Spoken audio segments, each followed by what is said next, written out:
अस्सलाम वालेकुम, मैं शाहिद हुसैन हूँ। दो खबरें इस वीडियो में आपके सामने रखनी है। एक तो मक्का टेरेस के हवाले से बिल्डर बुरी तरह फंस चुका है, वो किस तरह पूरी तफसीलात आपके सामने रखेंगे। इस केस में ख़ास तौर पर जो इलाटीज़ हैं उनका कोई नुकसान नहीं हो रहा, अदालत ने वाजे कर दिया है। किस तरह वाजे किया है, क्या उनको फ़ायदा होगा, उसकी तफसीलात आपके सामने रखूँगा। इसके अलावा मैंने पहले एक वीडियो की थी मोहट्टा पैलेस यानी कि कसर फातिमा जाकर, जिसमें सिंध हाई कोर्ट ने मेडिकल कॉलेज बनाने का हुक्म दिया था मोहतरमा फातिमा जिन्ना की हिदायत के ऊपर, उनकी जो एक वसीयत थी, वसीयत के मुताबिक। लेकिन सूबाई हुकूमत ने पहले रजामंदी ज़ाहिर की थी, उसके बाद फिर अब इनकार कर दिया है। इनकार इस हद तक कर दिया है कि मुकम्मल तौर पर उसकी मुखालफत में सामने आ खड़ी हुई है सूबाई हुकूमत का क्या मौक़िफ़ है, अदालत में आज क्या हुआ है, वो आपके सामने तफसीलात रखूँगा। सबसे पहले मक्का टेरेस के जो इलाटीज़ हैं उनके हवाले से बड़ी खबर कि सिंध हाई कोर्ट ने चूँकि मक्का टेरेस के जो इलाटीज़ हैं उनकी दरख्वास्त के ऊपर जो ऑपरेशन था सिंध बिल्डिंग कंट्रोल अथॉरिटी का, वो मौखर किया था, मुलतवी किया था, रोक दिया था आज तक के लिए। उसके बाद फिर आज चूँकि इससे पहले वाला जो केस था, जो मेन केस था फरहान एडवोकेट साहब वाला, जिसमें उन्होंने इमारत की तामीरात को चैलेंज किया था सिंध हाई कोर्ट में, उसमें भी आज सिंध बिल्डिंग कंट्रोल अथॉरिटी ने रिपोर्ट पेश करनी थी। आज जो कार्रवाई हुई अदालत की, वो मुकम्मल तौर पर आपके सामने रखता हूँ। ज़फ़र अहमद राजपूत साहब की अदालत में सिंध हाई कोर्ट के 2 रुकनी बेंच के सामने केस की जब समाअत हुई तो उसमें जो एक्सपर्ट थे, technical expert Sindh building control authority के, वो भी पेश हुए। और उसके बाद फिर अदालत ने कहा कि जो ओपन स्पेस था उसको क्लियर करने के लिए कितने फ्लैट्स जो है मुतासर होंगे, कितनी जगह मुतासर होगी, क्या क्या चीज़ें असरअंदाज हो सकती हैं। तो टेक्निकल एक्सपर्ट ने अदालत को बताया कि फ्लैट का तकरीबन 8 जो है फ्लैट्स जो हैं इस प्रोजेक्ट के अंदर वो मुतासर हो सकते हैं। और इसके अलावा लेफ़्ट साइड के 4 बाथरूम और राइट साइड के 4 बेडरूम के जो फ्लैट्स हैं वो मुतासर हो सकते हैं। जिस पर अदालत ने कहा कि कंप्लीशन प्लान के बगैर फ्लैट जो है वो कैसे फ़रोख्त कर दिए गए थे, आगे उनको जो रिहायशी हैं, वहाँ के मकीन हैं, उनके सामने किस तरह फ़रोख्त कर दी गई थी। तो उस पर किसी के पास कोई जवाब नहीं था। अदालत ने पूछा कि बिल्डर कहाँ हैं, वो आज मोहम्मद वसीम जो है पेश क्यों नहीं हुए, तो उस पर बताया गया कि उनकी तबीयत ठीक नहीं है, मोहम्मद वसीम आज इसलिए अदालत में पेश नहीं हुए। उसके बाद फिर सिंध बिल्डिंग कंट्रोल अथॉरिटी के वकील ने बताया कि पूरी बिल्डिंग में तकरीबन 16 फ्लैट्स हैं। उसके बाद फिर 12 जो है इसमें मजमूई तौर पर मुतासर हो सकते हैं। उसमें अदालत ने कहा कि क्या अगर 12 फ्लैट्स जो अगर मुतासर होते हैं, चूँकि उसके पूरा स्ट्रक्चर ख़राब हो जाएगा, तो क्या पूरा फ्लैट जो है, पूरा प्रोजेक्ट मक्का टेरेस जो है वो गिराना पड़ेगा। और उसके बाद फिर अगर ये बिल्डिंग खाली होगी तो क्या उनके जो इलाटीज़ हैं, वहाँ जो रिहाइश पजीर हैं, उनकी रिहाइश का बंदोबस्त क्या होगा, उसका तरीक़ाकार क्या होगा, ये जस्टिस ज़फ़र अहमद राजपूत साहब ने पूछा। और उसके बाद फिर इलाटीज़ की जो रिहाइश के अखराजात हैं वो अदालत ने अब वाज़े कर दिया है कि कौन बर्दाश्त करेगा। तो उसमें फिर अदालत ने आगे जाकर क्लियर किया है कि मोहम्मद वसीम जो कि इस इमारत का बिल्डर है, वो इलाटीज़ की रिहाइश का बंदोबस्त करेगा जब इस ऑपरेशन होगा इस इमारत के ऊपर। यानी कि एक चीज़ तो वाज़े हो चुकी है कि इस इमारत के ऊपर ऑपरेशन रुकने वाला नहीं है, यानी कि मौखर हो गया है, मुलतवी हुआ है, लेकिन ऑपरेशन रुकेगा नहीं। जो गैर कानूनी हिस्सा इमारत का वो लाजमी गिराया जाएगा। तो उसके बाद फिर सिंध हुकूमत के वकील ने बताया कि SBCA उन्होंने सिंध हुकूमत के वकील ने बताया कि सिंध हुकूमत के वकील को अदालत ने बताया कि SBCA वाले तो अब पूरे सूबे के रेगुलेटर हैं, वो मुआवजा भी जो है वो दिलवाएंगे, चूँकि सूबाई हुकूमत का काम है कि अगर वो बिल्डर को पाबंद करे और वो इनसे मुआवजा दिलवाए। उसके बाद फिर अदालत ने कहा कि इलाटीज़ की जो रिहाइश है और उनका जो मुकम्मल बंदोबस्त है वो तकरीबन 10 नवंबर तक करने के बाद अदालत को आगाह किया जाए। और उसके बाद फिर जो दीगर जो अमला था इस अलाटमेंट को देने वाला, यानी कि सरकारी मुलाजमीन जिन्होंने परमिशन दी, सिंध बिल्डिंग कंट्रोल अथॉरिटी के लोग थे, जितने भी मुतल्लिका मास्टर प्लान के लोग थे, उनके खिलाफ भी कार्रवाई का आगाज़ कर दिया गया है। ये सिंध बिल्डिंग कंट्रोल अथॉरिटी के वकील ने अदालत को बताया है। और अदालत को कहा गया है कि इन अफसरान के खिलाफ 1 हफ्ते के अंदर अंदर इंक्वायरी मुकम्मल करने के बाद रिपोर्ट अदालत में पेश की जाएगी। और उसके बाद फिर अदालत ने तजावीज़ तलब की है कि बिल्डर के वकील और बिल्डर खुद तजावीज़ अदालत में पेश करे 2 दिन में, यानी कि 10 नवंबर को, कि इन इलाटीज़ की रिहाइश के लिए बंदोबस्त कैसे खाली किया जाएगा। और इसमें एक ख़ास बात और बड़ी खबर जो है, इसमें बिल्डर के खिलाफ क्रिमिनल कार्रवाई शुरू कर दी गई है सिंध हाई कराची के सेशन अदालत में। और अब बिल्डर को न सिर्फ सज़ा से भुगतना पड़ेगा इस गैर कानूनी तामीरात के ऊपर, बल्कि उनको जुर्माना भी देना पड़ेगा। उसके बाद फिर अदालत ने जो आगे जो रिमार्क्स ये हैं, उसमें अदालत ने कहा कि जो इजाफी कोई जगह है उसको खाली कराना होगा। बिल्डर के जो तमाम मकीनों को किराए का इंतजाम भी बिल्डर ही करेगा और घर के जो अखराजात होंगे, किराए के अखराजात सारे वो बिल्डर अदा करेगा और इमारत का जो इजाफी खर्चा है यानी कि जो तोड़ फोड़ की जाएगी उसको गिराया जाएगा वो भी बिल्डर मोहम्मद वसीम अदा करेगा। मकीनों को 15 रोज़ में अदालत ने कहा कि इनको मुतबादिल के तौर पर जगह के तौर पर मुंतकिल किया जाए और इजाफी जगह कम होगी तो उसके बाद फिर इमारत की कीमत, मजमूई कीमत जो होगी वो भी कम होगी। यानी कि अगर किसी ने 3 कमरों का फ्लैट बुक कराया था, वहाँ लीज ली थी 80 लाख में या 90 लाख में, उसके बाद अब जब तोड़ फोड़ होती है तो बाकी अगर 2.5 कमरे बचते हैं या 2 कमरे बेडरूम बचते हैं तो उसके बाद फिर उसकी ये नहीं कि 80 लाख ही वो वसूल कर लेगा बिल्डर उन इलाटी से, उसकी मजमूई रकम भी कम हो जाएगी। ये वाज़ेह अदालत ने किया है, यानी कि इसमें इलाटीज़ का नुकसान नहीं होने जा रहा है। अक्सर लोग समझते हैं कि बिल्डर माल बना के निकल जाता है, उसके बाद सरकारी अफसरान माल बनाकर निकल जाते हैं तो मजमूई तौर पर जो नज़ला गिरता है, जो अक्सर जो मुसीबत से दो चार होना पड़ता है वो इलाटीज़ को होना पड़ता है। तो अदालत ने यहाँ वाज़ेह कर दिया और आइंदा भी जो अहकामात होंगे उसमें भी क्लियर हो जाएगा मज़ीद।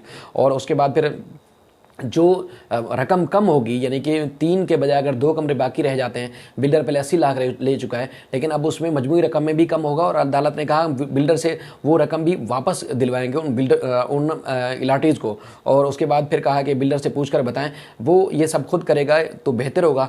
अगर बिल्डर ये सब कुछ करने के लिए राज़ी नहीं है तो फिर अदालत फैसला करेगी और और हम फैसला जारी करेंगे और उसके बाद फिर आइंदा समात पर बिल्डर के खिलाफ जो है कार्रवाई भी करेंगे।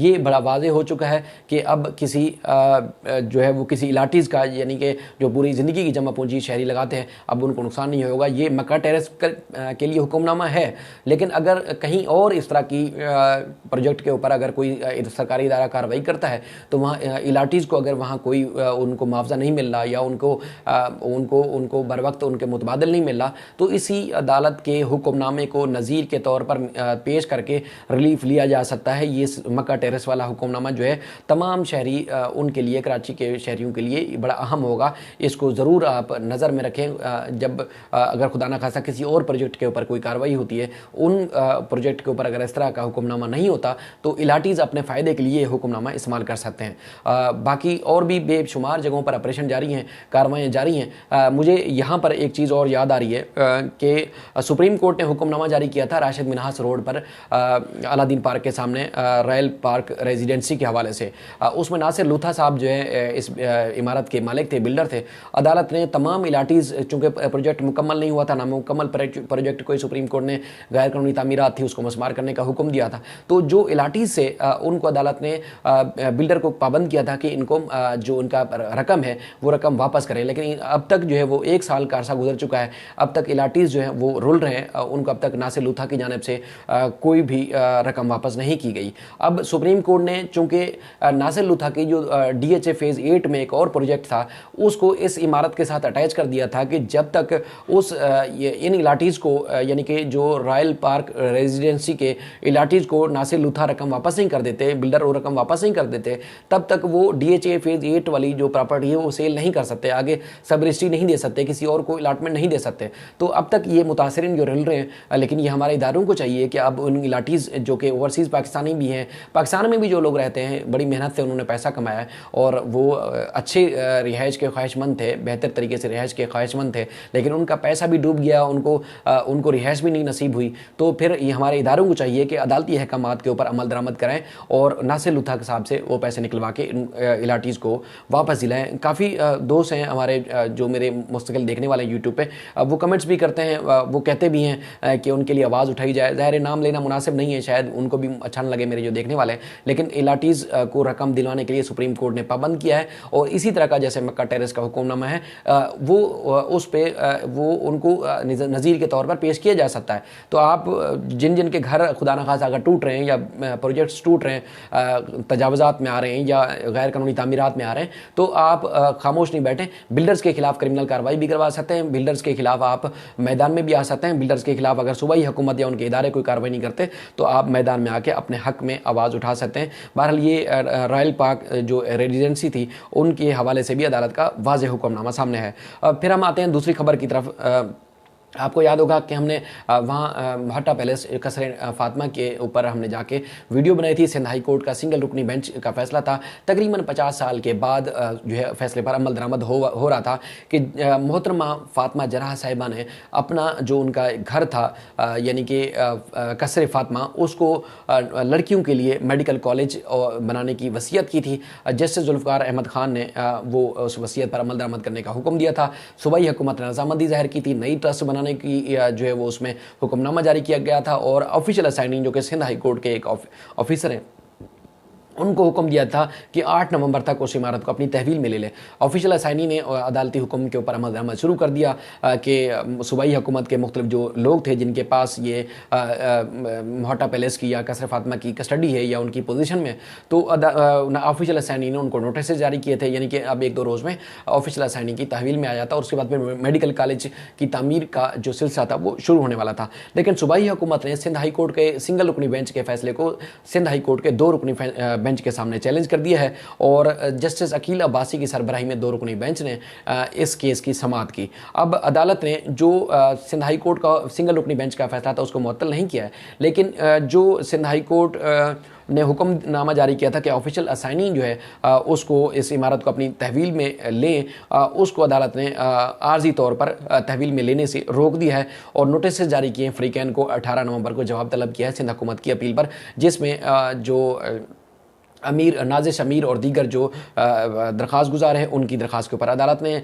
जो मोहटा पैलेस की गैलरी ट्रस्ट के जो फरीक थे उनकी जो फरीक बनने की दरख्वास्त थी उस पर भी नोटिस जारी किए हैं। और जो सिंगल रुकनी बेंच का फैसला था उन्होंने ऑफिशियल असाइनिंग को हुक्म दिया था कि ये इमारत को अपनी तहवील में लिया जाए और उसके बाद फिर मेडिकल कॉलेज के क़याम का हुक्म दिया गया था। अब जस्टिस अकील अब्बासी साहब ने कहा कि सिंगल बेंच के सामने सिंध हुकूमत ने तो रजामंदी ज़ाहिर की थी, तो उसके बाद फिर अब ऐसी क्या सूरत हाल हो गई है कि सूबाई हुकूमत उसकी मुखालफत कर रही है मेडिकल कॉलेज की तश्कील के ऊपर या उसके मेडिकल कॉलेज बनाने के ऊपर। सलमान तालिबुद्दीन एडवोकेट जनरल सिंध हैं, उन्होंने अदालत को बताया कि सरकारी वकील जो पहले पेश हुए थे जिन्होंने रजामंदी ज़ाहिर की थी वो उन्होंने अपनी मर्जी से रजामंदी ज़ाहिर की थी, सूबाई हुकूमत का इसमें मुशावरत शामिल नहीं थी, इसलिए उनकी तकर्री भी कुछ अरसे के लिए हुई थी, तो लिहाजा उनका हुक्मनामा जो है उनकी जो रजामंदी है मुझसे कायल नहीं है, ये हमारी इमारत है, हमने इसको ख़रीदा था, हमारी तहवील में है, यानी कि सूबाई हुकूमत की तहवील में है, उसके ऊपर जो है अमल दरामद यानी कि इसको मेडिकल कॉलेज में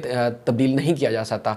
अब जो नाजिश अमीर साहब के वकील ख्वाजा शमसुल इस्लाम साहब हैं, उन्होंने कहा कि 50 साल हो गए इस केस को, 20 साल से मैं इस केस की पैरवी कर रहा हूँ, बड़ी मुश्किल से फैसला हुआ था। सूबाई हुकूमत इस मोहटा पैलेस को कसर फातिमा को जो है वो एक माल बनाने का जरिया बनाया हुआ है। साबिक सूबाई साबिक वज़ीर आला सिंध की बेटी और इसके अलावा मुख्तलिफ ट्रस्ट के लोग जो है इस पर पैसा बना रहे हैं, तो लिहाजा इसको ना रोका जाए। तो अब केस जो है काफ़ी लंबा हो चुका है, पहले भी एक अरसे से उसका फैसला नहीं हो सका है, जिससे अकील अब्बासी ने कहा कि अब सही जगह पे आ गए हैं, हम इस केस को जल्दी सुनेंगे और इंशाल्लाह इसका जल्दी फैसला करेंगे। उसके बाद फिर जो मोहटा पैलेस के वकील फैसल ट्रस्ट के जो वकील थे मोहटा पैलेस गैलरी ट्रस्ट के, उन्होंने कहा कि ये हमारा जो म्यूज़ियम के तौर पर चल रही है और उसके बाद फिर अदालत ने कहा कि आप लोग जो है म्यूज़ियम क्यों चला रहे हैं, ऐसा तो कोई हुक्मनामा नहीं था, तो फिर म्यूज़ियम किस तरह चल रहा है। तो बहरहाल ये तवील तरीन दलाइल होंगे। फिलहाल जो सिंध हाई कोर्ट का हुक्मनामा है उस पर ऑफिशियल असाइनिंग का उसको रोकने के हवाले से उस पर सिंध हाई कोर्ट ने नोटिस जारी किए हैं और फिलहाल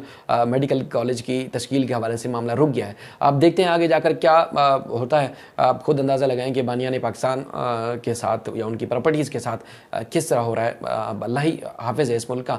बाल सूबाई हुकूमत ने इसकी मुखालफत की है, मज़ीद भी जो इस सिलसिले में पेशरफ्त होगी आपको आगाह करेंगे। अपना ख्याल रखिएगा। अल्लाह ताला इस शहर का, इस सूबे का, इस मुल्क का हामी नासिर हो। अल्लाह हाफिज़।